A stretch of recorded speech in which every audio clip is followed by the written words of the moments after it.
मधुर आवाज़ चैनल में आपका स्वागत है। हमारी आज की कहानी है वक्त का तमाचा। सामने प्रवेश द्वार पर नज़र पड़ती ही रुक्मणी जी हक्की बक्की रह गईं। तभी पीछे से किसी ने उन्हें आवाज़ दी तो वो सामने का दृश्य भूलकर अपने काम में व्यस्त हो गईं, क्योंकि आज प्रदर्शनी का आखिरी दिन था और आने वाले लोगों की भीड़ ज़्यादा थी। उनके निर्देशन में उनके संस्था के लोगों के द्वारा बनाई खास कपड़ों के डिज़ाइन लोकप्रियता बटोर रहे थे। लेकिन रुक्मणी जी ने न जाने सामने ऐसा क्या देख लिया जिससे उनका चेहरा उतर गया। उनके चेहरे पर आती इस अनजान लहर ने इस सफलता की खुशी को पल भर में उदासी में बदल दिया। उनकी आंखें भर आईं। वो एक तरफ जाकर चुपचाप बैठ गईं। तभी कुछ ही देर में अनाउंसमेंट हो गया कि सभी को बाहर ग्राउंड में बनाए गए स्टेज के सामने जाकर बैठना है। तो सब लोग उठकर बाहर की ओर भागने लगे और कुछ ही देर बाद कार्यक्रम शुरू हुआ। लेकिन रुक्मणी जी ने जो चेहरे को कुछ देर पहले प्रवेश द्वार के सामने देखा, वो उनकी नज़रों के सामने बार बार आ रही थे। प्रदर्शनी उनके ही शहर में लगी थी, जिसे 2 साल पहले छोड़कर उन्हें जाना पड़ा, तो कुछ जाने पहचाने चेहरे नजर आना स्वाभाविक था। रामकिशन जी कार्यक्रमों का आनंद उठाने में मगन थे, लेकिन रुक्मणी जी कार्यक्रम को देखते ही कहीं ख्यालों में खो गईं। किसी चलचित्र की भांति घूमने लगे और वो वहीं बैठी बैठी अपनी पुरानी यादों में खो गईं। अरे रुक्मणी, तुम्हारे घर से कल बड़ी आवाज़ें आ रही थीं। क्या हुआ था? तुम्हारी बहू तो जोर जोर से बोल रही थी। बाहर कूड़ा फेंकने आई। रुक्मणी जी को देखते ही पड़ोसन विमला ने टोका, तो रुक्मणी जी ने बात पलटने की कोशिश की। अरे नहीं नहीं, वो तो अपने बेटे मोनू को डांट रही थी। लेकिन तेज तर्रार विमला कहाँ सुनने वाली। अरे रुक्मणी, ऐसा तो नहीं था। मैंने तो खुद अपने कानों से सुना था। वो कह रही थी कि ये बुढ़िया मरती भी नहीं। उसकी बात को दरकिनार करने की भरपूर कोशिश करने लगी और बोली, अरे नहीं विमला, ऐसा तो कुछ नहीं कहा उसने। ऐसा तो वो कभी कहती ही नहीं। विमला, जो अक्सर छुप छुप कर कान लगाकर दूसरों के घरों की बातें सुनती, उसने पूरे आत्मविश्वास से कहा, अरे रुक्मणी, मुझसे क्यों झूठ बोल रही हो? सब पता है। भगवान ऐसी बहू किसी को ना दे। किसी भी शर्त पर उसकी बात को सही नहीं ठहराना चाहती थी, इसलिए उन्होंने तपाक से कहा, मेरी बहू रवीना के बारे में तुम कुछ गलत बोल रही हो। मैं अंदर जा रही हूँ। इतना कहकर रुक्मणी जी अंदर आ गईं। लेकिन पड़ोसन विमला ने रुक्मणी जी के घर से आई हुई सारी बातें कान लगाकर सुनी और अब उन्हें कुदेरने की कोशिश कर रही थी। लेकिन अक्सर रुक्मणी जी अपनी बहू रवीना पर उठते सवालों को शांत कर इसी तरह निकल जाती। उनकी बातों को नज़रअंदाज कर चुपचाप निकलती। ये सवाल उनका पीछा नहीं छोड़ते। रुक्मणी जी वापस अंदर आते ही उनके पति रामकिशन जी ने पूछा, अरे क्या हुआ रुक्मणी? ये तुम्हारी पड़ोसन विमला जी क्या कह रही थी? तो मुंह बनाकर कहा, कुछ नहीं जी, उसे तो हमारे घर में आग में हाथ सेकने हैं। सच कहूँ तो मैं तंग आ गई हूँ। रोज रोज लोगों के सवालों के कारण बाहर निकलने में भी अब हिचक होने लगी है। नज़र नहीं मिलाई जाती, लेकिन अपने घर की इज्जत पर चढ़ी चादर को उतार कर फेंक भी तो नहीं सकती। रामकिशन जी खामोश सुनते रहे, क्योंकि उन्हें पता था कि इस मर्ज की कोई दवा नहीं है, क्योंकि उनकी बहू रवीना को सास ससुर का घर में रहना सुहाता नहीं था। आए दिन के झगड़े और उसकी आवाज़ बाहर के लोग कान लगाकर सुनते। दोनों सास ससुर पढ़े लिखे होने के बावजूद भी अपने घर में ऐसा होने से रोक ना सके, मगर हमेशा खामोश रहकर अपने सभ्य होने का सबूत ज़रूर देते। उनकी बहू रवीना को कभी भी अपने सास ससुर के साथ रहना नहीं था। जब से ब्याह कर आई थी, तब से नखरे थे कि एक गिलास पानी उठाने तक भी उसे भारी लगता। रुक्मणी जी ने उसके सारे नखरे उठाए, लेकिन फिर भी रवीना का बिगड़े स्वभाव उठना सामने आता गया। वो रुक्मणी जी के बेटे यानी कि अपने पति गौरव से कहती, गौरव, क्या मम्मी पापा को आश्रम भेजकर हम अच्छे से नहीं रह सकते? तो गौरव का जवाब होता, अरे घर में रवीना परेशानी है। ये सुनकर रवीना गुस्से में कहा, परेशानी तुम्हें नहीं बल्कि मुझे है। उनके साथ रहकर उनके सारे काम करके मैं थक जाती हूँ। मेरी सहेली आती हैं तो ये दोनों मुंह बनाते हैं, उनके सामने फटे पुराने कपड़े पहन कर आती हैं। मेरा मजाक उड़ता है ना। तुम तो जानते हो कि मुझे मॉडर्न रहना पसंद है, लेकिन ये तुम्हारे माँ बाप मुझे ऐसे देखते हैं जैसे कि जीन्स पहनकर मैंने कोई गुनाह किया है। मैं माँ पापा को कह दूंगा कि वो तुमसे कुछ ना कहें। और फिर सच में गौरव अपने माता पिता को ही रवीना से दूर रहने के लिए कह देता है, जिसे देखकर माता पिता दंग रह जाते, मगर गौरव को बहू का पक्ष लेते देखकर कुछ नहीं कहते।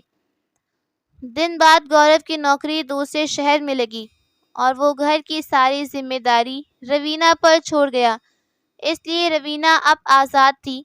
अपने बेटे मोनू को रुक्मणी जी के सहारे छोड़कर रात भर पार्टी में रहती और नशा करके झूमते हुए लौटती, जिसे देख रुक्मणी जी शर्म से नजर झुकाकर कमरे में जाती। बहू को समझाने की कोशिश करती तो रवीना उल्टा उन्हें 10 बातें सुनाती। दोनों सास ससुर बहुत तंग आ चुके थे, लेकिन बेटे के घर ना होने पर अपनी जिम्मेदारी समझते और रवीना को संभालते, मगर रवीना दिन ब दिन बदतमीजी की सारी हदें पार करती जा रही थी। कभी गुस्से में ज़मीन पर खाना फेंकती और फिर रुक्मणी जी बिखरे खाने की सफाई करती। बहू उनसे कहती, बुढ़िया तेरा बेटा बाहर है तो क्या समझती है कि यहाँ तेरा राज चलेगा और तू अपना हुक्म चलाएगी? तो ये तो भूल ही जाना, वरना तेरे शरीर पर इतने जख्म करूँगी कि तेरी रूह कांप जाएगी। और अक्सर रवीना हाथ उठाती भी रामकिशन जी बीच में आते तो उन्हें धक्का दे देती। गौरव की गैर हाजिरी उन्हें खामोश रहने को मजबूर कर रही थी। अगर वो कुछ बोल भी देते तो रवीना उन्हें डरा धमकाकर धमकी देती, घर से निकाल देगी या बूढ़ों के आश्रम में छोड़ आएगी। उसने खूब पैतरे भी आजमाए कि दोनों बूढ़ा बूढ़ी खुद ही घर से चले जाएं, और इसीलिए उनके सामने ही अपनी सहेलियों से फ़ोन पर कहती, क्या बताऊं, ये दोनों भिखारी मेरे घर में कितने मनहूस हैं, ना जाने कब इनसे पीछा छूटेगा। ये सब सुनकर रुक्मणी जी की आंखों से आंसू भर आते। वो रामकिशन जी से कहती, ना जाने कौन से पाप किए थे हमने जो ऐसी बहू मिली हमें। तो रामकिशन जी उन्हें दिलासा देते, मगर अंदर से दिल तो उनका भी रोता। एक दिन तो हद ही हो गई। रुक्मणी जी ने खाना बनाया और बहू ने पूरी सब्जी बाहर फर्श पर लाकर फेंकी। बुढ़िया ये क्या सब्जी बनाई है, मिर्च मसाले ढंग से नहीं डाल सकती। बहू का ये रौद्र रूप देखकर रुक्मणी जी से चुप न रहा गया। उन्होंने कहा, अब ये सब्जी तू ही साफ करेगी, मैं कोई नौकरानी नहीं जो तुझे खाना बना कर दूं और फिर तेरे नखरे भी उठाऊं। रामकिशन जी ने भी उनका साथ दिया तो बहू गुस्से में लाल पीली हो गई और दोनों को धक्के मारकर घर से बाहर निकाला। जोर जोर से आवाज सुनकर उनकी पड़ोसन विमला जी बाहर निकल कर आई तो देखा रुक्मणी जी और रामकिशन जी को बहू बाहर धक्का दे रही थी। कई लोग तमाशा देख रहे थे। रुक्मणी जी रोते हुए बहू से अंदर आने के लिए कह रही थी, लेकिन रवीना ने जोर से दरवाज़ा उनके मुंह पर बंद किया। दोनों काफ़ी देर तक दरवाजे पर रहे। तभी पड़ोसन विमला मौके का फ़ायदा उठाकर बोली, तेरी बहू तो ऐसा नहीं करती, न जाने कितनी तारीफ करती थी उसकी, निकाल दिया ना घर से बाहर। तूने तो उसके किए पर बहुत पानी फेरने की कोशिश की, लेकिन अब तमाशा बन ही गया। मरहम की बजाय विमला नमक छिड़क रही थी। रुक्मणी जी से कुछ कहने तो बना ना, और रामकिशन जी जो अपमान से जमीन में जैसे गड़े जा रहे थे। रुक्मणी जी भी विमला की बात सुनकर अपमानित महसूस कर रही थी, मगर वो चुप थी। उनके दिल का हाल चेहरे पर साफ साफ नजर आ रहा था, जिसका मजाक बनाने में विमला चूक नहीं रही थी। तभी रामकिशन जी ने उठकर रुक्मणी जी से कहा, चलो रुक्मणी, कहीं और चलते हैं। तो रुक्मणी जी हल्के गले से आवाज निकली, कहाँ जाएंगे जी? यही तो अपना घर है, हमने अपनी मेहनत से बनवाया है। अगर पता होता कि बहू हमें बाहर निकालेगी तो चुपचाप अपमान सहते। अरे रुक्मणी, ऐसे कैसे अपमान सहते? ये तो एक दिन होना ही था। अच्छा हुआ जो पहले हुआ। अब चलो, जहाँ किस्मत ले जाएगी वहाँ चलेंगे, मगर अब यहाँ अपमान नहीं सहेंगे। रामकिशन जी ने कहा तो रुक्मणी जी भी उठकर उनके साथ चल दी।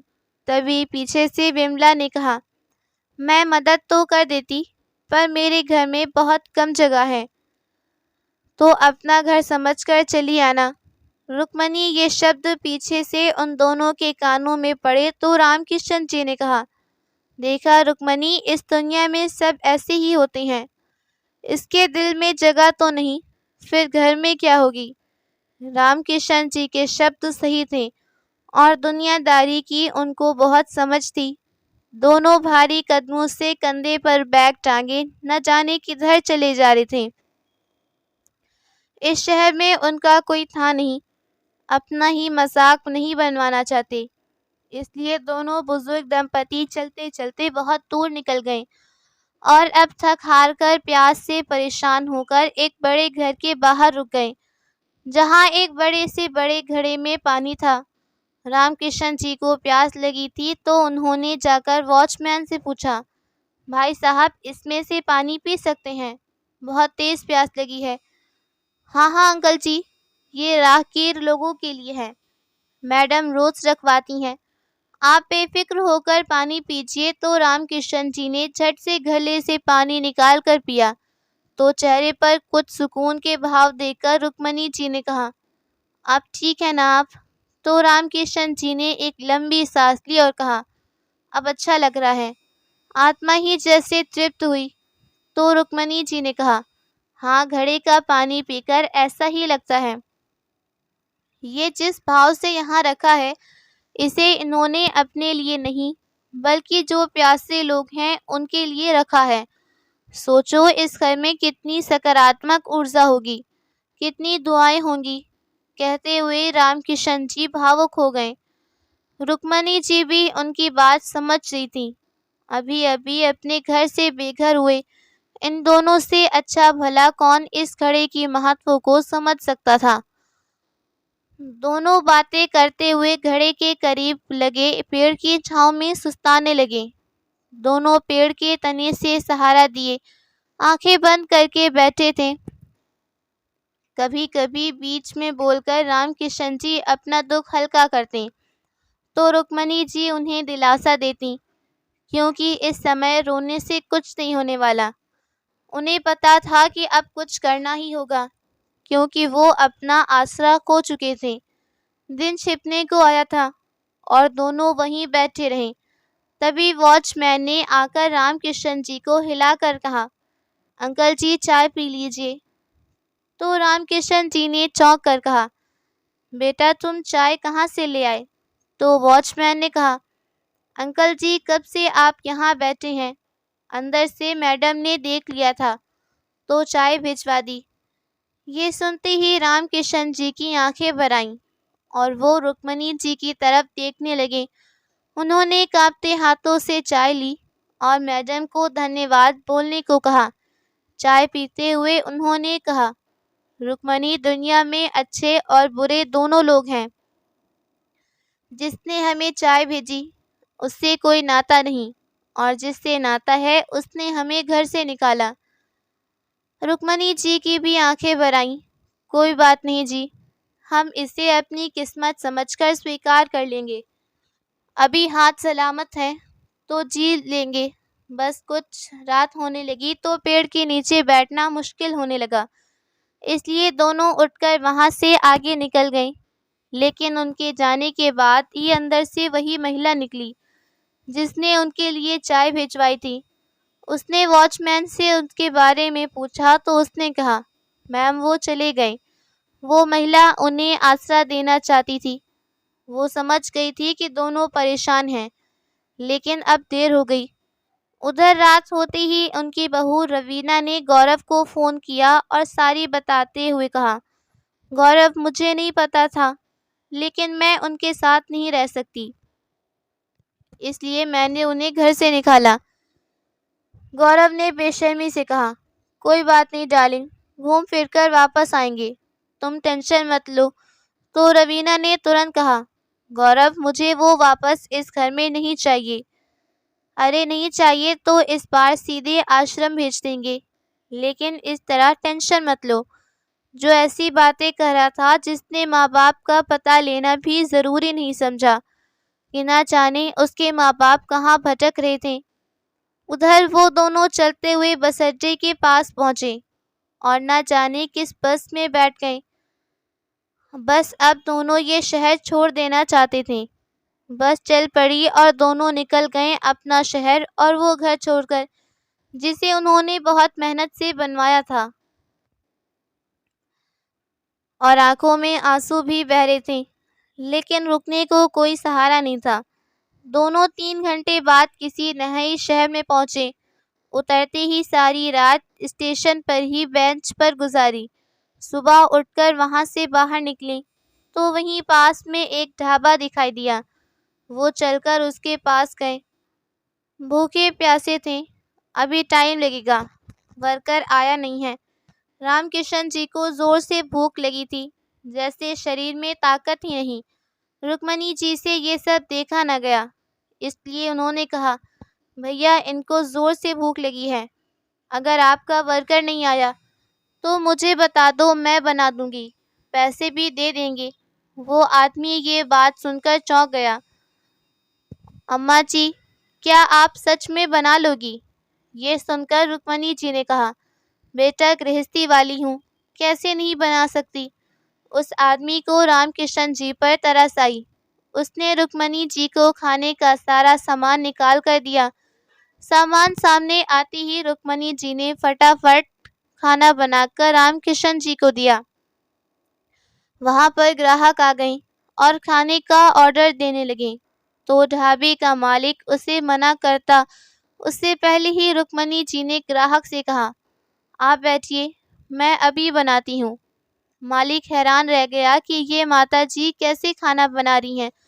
तभी रुक्मणी जी ने कहा, बेटा बुरा नहीं मानो तो मैं इसे भी खाना बनाकर दे दूँ, बेचारा भूखा लग रहा है। तो मालिक रुक्मणी जी से इस बात पर हैरान था। इतना दया का भाव उसने पहले कभी नहीं देखा। रुक्मणी जी को उनसे खाना बनाने दिया और रुक्मणी जी काम में जुटी। ग्राहक को खाना पसंद आया और उसने जी भरकर खाने की तारीफ की। इस तरह से कई ग्राहक वहां आए जिन्होंने उनके हाथ का बना खाना खाया। जैसे ही उसका वर्कर काम पर आया तो ढाबे के मालिक ने रुक्मणी जी को आराम से बैठने को कहा। कुछ देर बाद जब रुक्मणी जी उस आदमी को खाने के पैसे देने लगी तो उसने कहा, अम्मा जी आपका दिल बहुत बड़ा है, आपके काम करने से सुबह से मेरे ग्राहक लौटे नहीं, जो रोज लौट जाया करते थे। मुझे आपको पैसे देने हैं, आप मुझे मत दीजिए। ये कहते हुए उसने उनके बारे में जानना चाहा तो रुक्मणी जी उसे पैसे लेने से मना करी। फिलहाल तो हमें रहने के लिए छत चाहिए बेटा, हम तो बेघर हुए लोग हैं। वो आदमी ये सुनकर हैरान हुआ, इतने नेक लोग कैसे बेघर हुए। उसने कुछ पूछा। कुछ दिन के लिए अपने घर में जगह थी।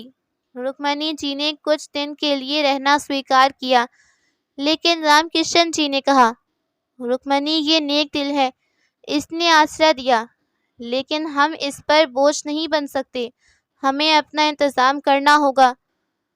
रुक्मणी जी भी सोचती, आज पास ही कहीं घूमकर काम की तलाश करेंगे। फिर 4-5 दिनों में किसी ने उन्हें पास की एक संस्था के बारे में बताया, जहां हाथ से कपड़ों पर कढ़ाई बुनाई की जाती थी। रुक्मणी जी ये काम जानती थी, इसलिए वहां पहुंच गईं। वहां उनकी उम्र को देखकर उन्हें काम देने से मना किया, तो रुक्मणी जी ने हाथ जोड़कर उनसे विनती करते हुए कहा, बस एक बार उनसे एक नमूना बनवा कर देखें, अगर पसंद नहीं आई तो मना कर देंगे। रुक्मणी जी को सहमति मिल गई, तो उन्होंने तुरंत कपड़ा, सुई और धागा हाथ में लेकर काम करना शुरू किया। 1 घंटे के समय में उन्होंने एक छोटा सा नमूना तैयार किया, जिसे देखते ही मालिक की आंखें हैरानी से बड़ी हुईं। ऐसा सुंदर डिजाइन उसने पहली बार देखा। वो काफी प्रभावित हुआ। आंटी जी, आपने कहाँ सीखा है? आपके हाथ में इतनी सफाई, बहुत सुंदर बनाया है। तो रुक्मणी जी अपनी तारीफ सुनकर खुश हुईं, क्योंकि उनका काम जो हो गया था, बस अब कुछ उम्मीद बाकी थी। उस संस्था के मालिक ने कहा, अम्मा जी, मैं तो आपके हाथ के कला से बहुत प्रभावित हुआ। फिर कुछ सोचते हुए बोला, अम्मा जी, आप बुरा ना माने तो आप यहाँ सुपरवाइजर का काम कर सकती हैं। आप यही चीज़ हमारी आइटम टीम को सिखाएं। जितनी सुंदरता और सफाई से आपने बनाया है, बिल्कुल वैसे ही सिखाएं, क्योंकि आप इनसे सीनियर हैं। आपको इनके ऊपर ही काम करना होगा। रुक्मणी जी ये सुनकर फूली नहीं समाई। उन्होंने रामकिशन जी को सब कुछ बताया। वो भी खुश हुए। रामकिशन जी भी खुद पढ़े लिखे थे और कभी अकाउंटेंट रह चुके थे, मगर समय के साथ साथ स्वास्थ्य समस्याओं के कारण काम करना बंद किया। रुक्मणी जी ने जिस तरह से नए जीवन की शुरुआत की, उससे रामकिशन जी में भी जोश आया और उन्होंने भी कोई काम ढूंढना शुरू किया। रुक्मणी जी संस्था के टीम के बीच रहकर सबको गाइड करने लगीं। संस्था में उनको अच्छा सामान मिलने लगा और अब उनके निर्देशों का अच्छे से पालन करते। उनके सिखाए नए तरीकों से बनी चीज़ बाजार में अपनी लोकप्रियता बढ़ा रही थी। ग्राहकों को पसंद आ रहा था और नए माल की मांग बाजार में बढ़ने लगी। संस्था के मालिक ये सब देखकर बहुत खुश हुए। वे खुश थे कि रुक्मणी जी को रखने का फैसला गलत नहीं था। रुक्मणी जी की आय अच्छी हो गई, जिससे उन्होंने भी उस ढाबे मालिक का घर छोड़कर एक किराए का छोटा सा घर लिया। रामकिशन जी भी इतने दिनों से काम की तलाश में थे और 1 महीने बाद जाकर उन्हें काम मिला। उन्होंने आते ही रुक्मणी जी के हाथ में एक मिठाई का डिब्बा देकर कहा, बधाई हो रुक्मणी, मुझे भी काम मिल गया। रुक्मणी जी ये सुनकर फूली नहीं समाई। आखिर बेघर होने के बाद उनकी मेहनत रंग लाई। इस 60 साल की उम्र में दोनों में वही जोश जैसे फिर वापस आया और जी जान से दोनों ने कड़ी मेहनत की। अब दोनों की इतनी आमदनी हो गई कि जीवन सामान्य तरीके से चलने लगा और अब किसी के आगे हाथ फैलाने की ज़रूरत नहीं। एक दिन संस्था के मालिक ने रुक्मणी जी को बुलाकर कहा, रुक्मणी जी, हमारी संस्था की तरफ से हर साल एक प्रतियोगिता में भाग लिया जाता है, जिसमें हमारे केवल खास काम के नमूने से माल तैयार करके 5 दिन की प्रतियोगिता में पेश किया जाता है। एक दिन से वो प्रदर्शनी भी है, जिसमें लोग काम के ऑर्डर देते हैं। जिसकी जितनी ज़्यादा बिक्री होती है वो जीत जाता है। इसलिए मैं चाहता हूँ आपको इसमें संस्था की ओर से भाग लेना चाहिए और आप जो आपकी खासियत है उससे नमूने तैयार करवाएं। इस संस्था को और आप दोनों का फ़ायदा होगा। रुक्मणी जी को इतना बड़ा मौका मिल रहा था, अपना हुनर दिखाने का। मौका दोबारा नहीं आता। बस यही सोचकर वो प्रदर्शनी के लिए तैयार हुई। पूरा सहयोग दिया। कपड़े पर हाथ से की गई अद्भुत कला को देखकर लोग दंग रह जाते। सफलतापूर्वक सब हो रहा था और आखिरी दिन आ गया था। आज तय होने वाला था कि किसकी कला ने ज़्यादा मनमोहा है और किसने ज़्यादा आमदनी की। उसके हिसाब से आज अवार्ड मिलने वाला था। तभी उनकी आंखों के सामने प्रवेश द्वार की ओर से आ रही जाने पहचाने नजर पड़ गई, जिसे देखकर दिल जैसे छलनी हुआ और उनकी आंखों में आंसू आ गए। तभी किसी ने उन्हें हिलाया। रुक्मणी, रुक्मणी जागो, देखो तुम्हें स्टेज पर बुलाया जा रहा है। रुक्मणी जी ख्यालों से बाहर आईं, इधर उधर देखने लगीं, लेकिन उन्हें बार बार अपने नाम की पुकार सुनाई दी, तो वो उठकर स्टेज पर पहुंची। स्टेज पर पहुंचते ही तालियों की गड़गड़ाहट से उनका जोरदार स्वागत किया गया और उनके हाथ में फूलों का बुके देकर इनाम स्वरूप में मेडल के साथ एक बड़ा सा उपहार दिया, जिसे देने वाली एक महिला अतिथि थी। उन्हें देखते ही पहचाना और दर्शकों को संबोधित करते हुए कहा, जीवन में कब कौन कहाँ मिल जाए कुछ नहीं कह सकते। मैं तो इनसे पहले मिल चुकी हूँ। आपको बधाई हो रुक्मणी जी, आप आज के जनरेशन के लिए प्रेरणा हैं। इस उम्र में अपने कौशल से प्रसिद्धि पाना आसान बात नहीं। उम्र को पीछे छोड़ दिया। ये सुनकर रुक्मणी जी मुस्कुराते हुए उन्हें देखने लगीं। चारों तरफ से तालियों की आवाज ने उनके चेहरे पर एक बड़ी सी मुस्कान ला दी। उस महिला ने कहा, इन्हें मैंने पहली बार अपने घर के बाहर पेड़ की छांव में बैठे देखा, जहां घड़े का पानी पीकर इन्होंने कुछ देर आराम किया। इनके चेहरे पर दुख, आंसू सब नजर आ रहे थे। मैं मदद करना चाहती थी, लेकिन ये लोग जा चुके थे। मैं इनकी इस कठिन यात्रा का हिस्सा रही, ये जानकर मुझे गर्व है।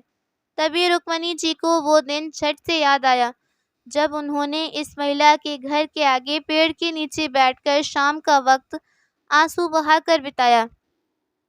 रुक्मणी जी को सब याद आते ही उन्होंने कहा, हम आपकी उस चाय का भी योगदान है, जिसने इस भूखे भरे समय में हमें आपके दयालु होने का एहसास कराया।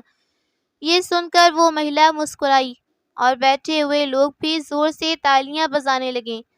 इस बार रुक्मणी जी ने मुस्कुराकर जब सबके सामने बैठे लोगों पर नजर घुमाई, तो वो दंग रहीं, क्योंकि उनके सामने आज रुक्मणी जी के लिए ताली बजा रहे थे।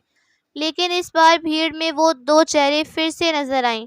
तभी रुक्मणी जी ने कुछ रुक कर कहा कि अभी भी ठुकराया जाना भी फायदेमंद साबित होता है।